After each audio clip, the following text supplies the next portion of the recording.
اب سوچو، آج تو لوگ کہتے ہیں کہ نماز میں اگر سرکار کا خیال آ جائے تو نماز ٹوٹ جاتی.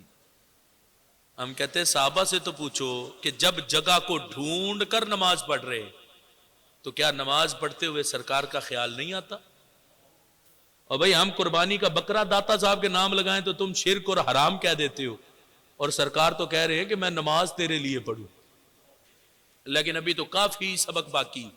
ابھی تو میں نے تو وہ کہا تھا نا، میں نے کہا اس جڑ تک بھی پہنچنا ہے کہ جہاں سے یہ فتوے بازی شروع ہوئی کہ فلاں مشرک ہو گیا، فلاں مشرک ہو گیا، فلاں مشرک ہو گیا. اب یہ صحابہ کا طرز زندگی، یہ صحابہ کا عقیدہ، یہ شرک نہیں، یہ بدعت نہیں، یہ گمراہی نہیں. حضرت عثمان بن مالک کو یہ پتا نہیں تھا کہ جہاں بھی سجدہ کرو تو رب قبول فرما لیتا،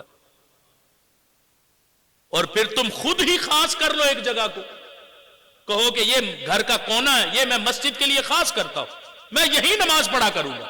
عثمان تم خود خاص کر لو گھر کے ایک کونے کو، وہی تم مصلی بنا لو.